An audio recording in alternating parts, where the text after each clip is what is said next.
He conquered millions, rewrote history, and trusted the wrong men.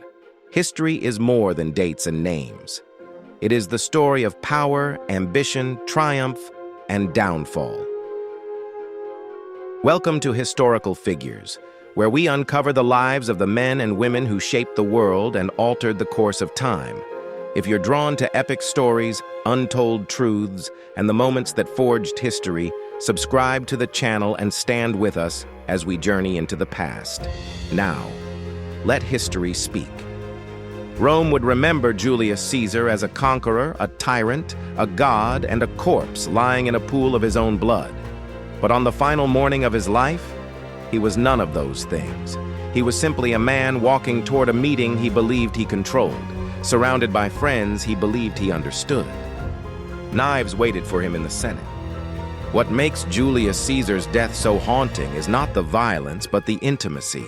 His killers were not foreign enemies or defeated rivals. They were men he had forgiven, men he had promoted, men he trusted with his life. One of them he loved like a son. Yet Caesar was no fool stumbling blindly into danger.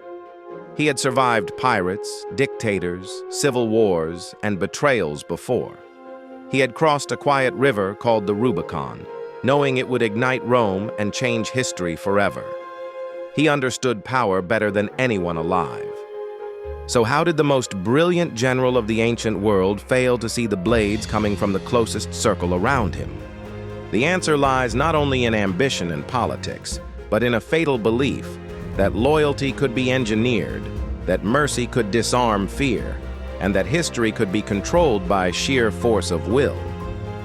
Julius Caesar's life would be defined not just by conquest and genius, but by the devastating irony that the men he trusted most would be the ones to end him. Julius Caesar was born into an old Roman family that had more pride than power. The Julii claimed descent from Venus herself, a divine lineage that sounded impressive at banquets, but did little to secure real influence. Rome, in the 1st century BCE, was a city obsessed with ancestry, reputation, and public image, yet brutally indifferent to sentiment. Political life was unforgiving. Elections were bought, rivals ruined, and honor was often just another mask worn by ambition. From an early age, Caesar learned that survival depended not on virtue alone, but on daring. As a young man, Caesar aligned himself with the popular faction of Roman politics, supporting reforms that appealed to the common people rather than the conservative elite. This was a dangerous choice. When the dictator Sulla seized power, Caesar was ordered to divorce his wife because of her family connections. He refused. The decision nearly cost him his life, forcing him into hiding. Sulla eventually spared him, but not without a warning. In Caesar, he said, there were many Mariuses, many potential enemies of the old order. It was an unusually perceptive judgment. During this period, Caesar was captured by pirates while traveling across the Aegean Sea. They demanded a ransom. Caesar laughed and told them they were asking for far too little. He insisted they raise the price, because a man of his importance was worth more. While awaiting payment, he joined the pirates in their games, criticized their poetry, and warned them casually that once freed, he would hunt them down and crucify them all. They laughed.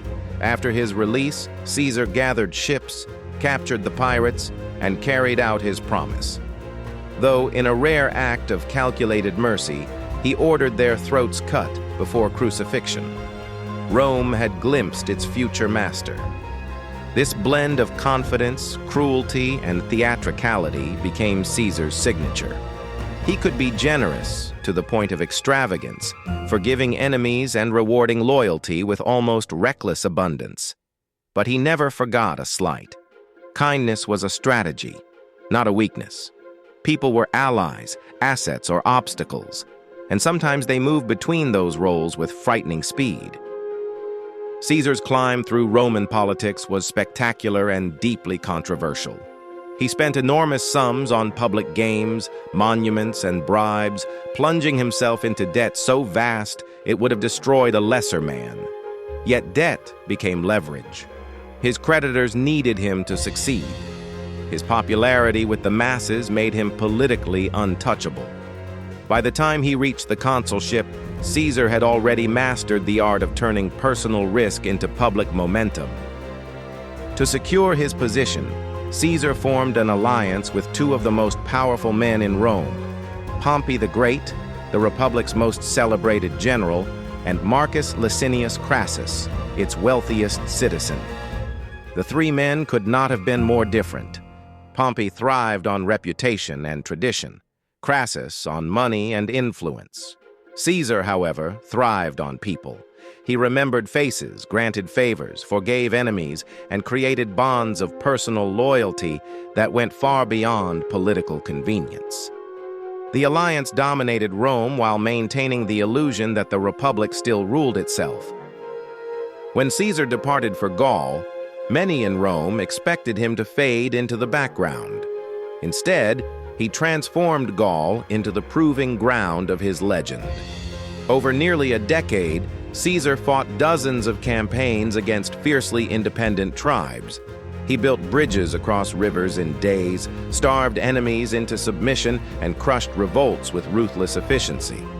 At Alesia, he besieged an entire army while simultaneously defending himself from a massive relief force, an achievement that stunned even his critics. Yet the Gallic Wars were not only battles of steel, but of narrative. Caesar documented his victories in elegant, deceptively simple prose, presenting himself as calm, rational, and always acting in Rome's interest. These reports circulated widely, shaping public opinion. While senators debated, Caesar was becoming a living myth. Power changes friendships. As Caesar's star rose, the alliance that had protected him began to fracture. Crassus died in a disastrous campaign in the east, his ambition ending in humiliation. Pompey, once Caesar's ally, drifted toward the Senate, encouraged by conservatives who feared Caesar's popularity more than Pompey's prestige. Trust gave way to suspicion. What had once been camaraderie hardened into rivalry. The Senate demanded Caesar surrender his command and return to Rome as a private citizen. Caesar understood the subtext. Without his office and army, he would be prosecuted, disgraced, and politically erased. The law offered him obedience or annihilation. Caesar chose defiance. When he crossed the Rubicon, he did so with full knowledge of the consequences. Civil war was no accident. It was a calculated risk. His soldiers followed him not merely for pay, but for loyalty forged in hardship and victory. Rome panicked. Pompey fled. Senators scattered. Caesar entered the city unopposed, presenting himself not as a tyrant, but as a reluctant restorer of order. It was one of his greatest performances. The civil war that followed was merciless.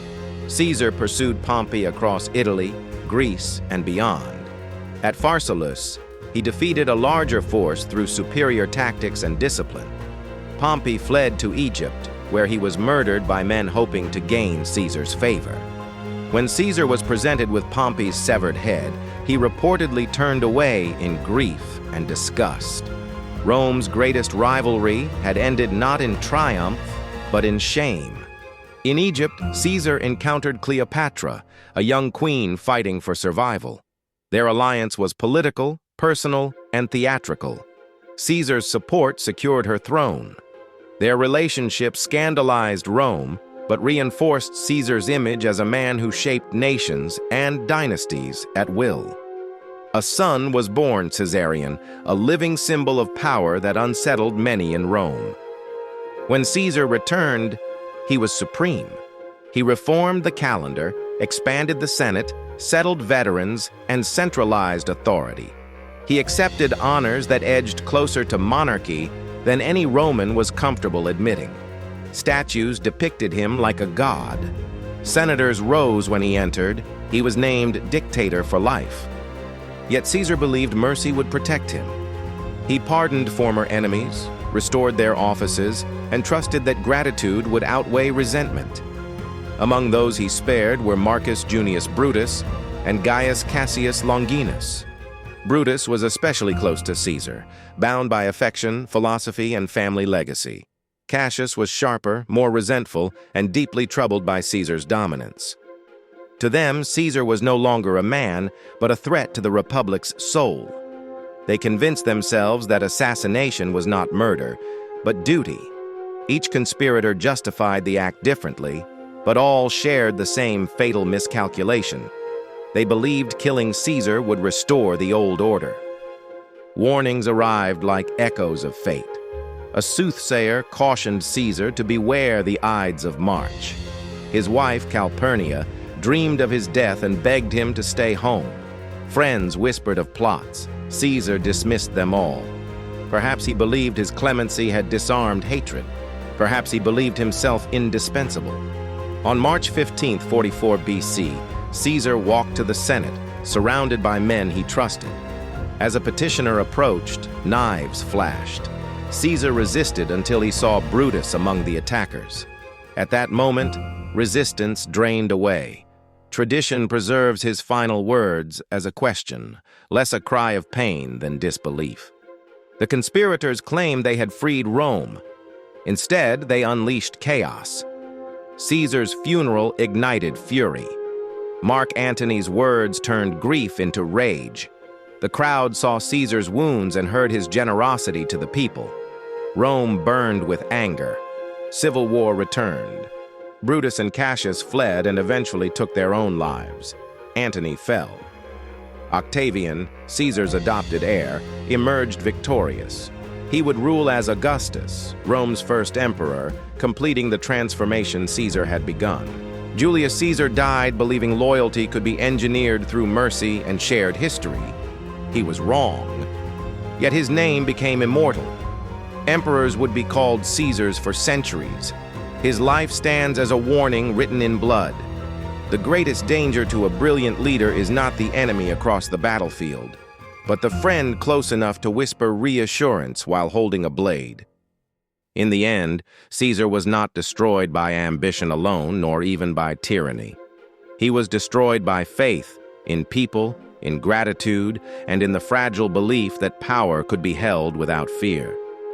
Rome taught him otherwise on the Ides of March.